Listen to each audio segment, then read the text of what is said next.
प्रायोजक घरकुल मसाले, स्वाद आणि मायेचा खमंग मेळ।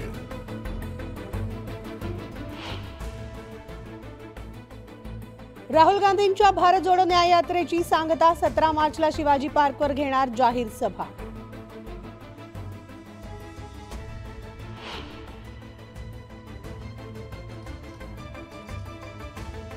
पाण्याचा अंदाज न आल्यामुळे पोहण्यासाठी गेलेले 3 तरुण बुडाले, तर एनडीआरएफच्या मदतीने तरुणांचा शोध सुरू।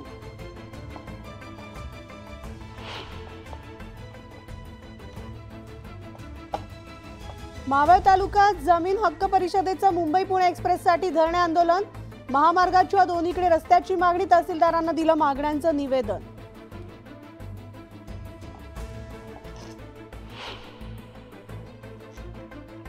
गोंदियामधील क्रीडा संकुलातील साहित्य धूळ खात, कर्मचाऱ्यांचा खेळाडूंवर अरेरावीपणा।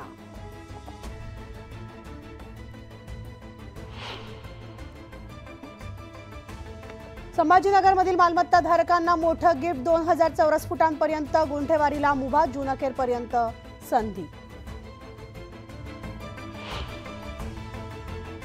सांगली जिल्हा परिषदेचा 50 कोटींचा अर्थसंकल्प, 16 कोटींच्या विकास कामांना कात्री।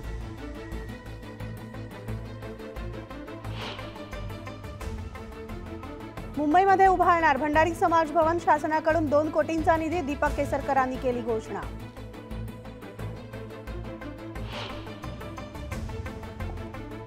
मुंबईमध्ये थंडीचा जोर ओसरला, कमाल तापमान 35 अंशांवर।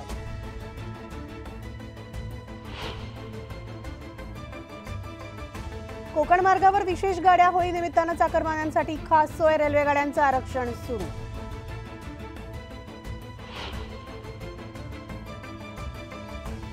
मध्य हार्बर मार्गावर रविवारी मेगा ब्लॉक, तर पश्चिम रेल्वेवर आज रात्रकालीन ब्लॉक। लोकलचं वेळापत्रक पाहून घराबाहेर पडा।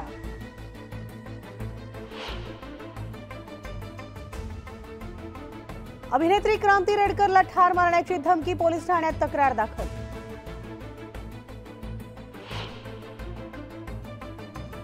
वैद्यकीय प्रवेश प्रक्रियेला अंतरिम स्थगिती नाही, स्थगिती देण्यास हायकोर्टाचा नकार।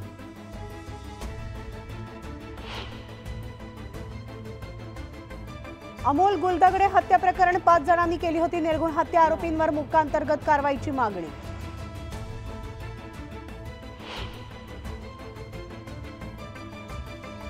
छत्रपती संभाजीनगरच्या फुलंब्री तालुक्यामध्ये हरिभाऊ बागडेंचा सत्कार, तर मराठा समाजाच्या बागडेंच्या सत्काराला विरोध।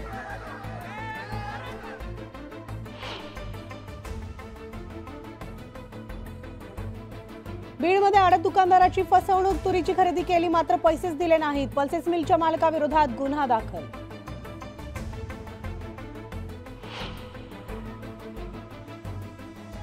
बीडच्या माजल गावात बैलगाडा शर्यतीचा थरार, 130 बैलगाडा प्रेमींचा स्पर्धेत सहभाग, शर्यत पाहण्यासाठी हजारो नागरिकांची गर्दी।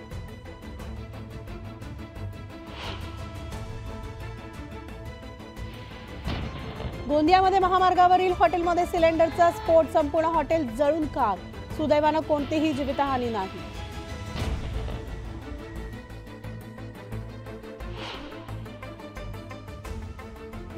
आणि मावळमध्ये रब्बी हंगामातील ज्वारीचं पीक जोमात, शेतकऱ्यांना होणार आर्थिक फायदा।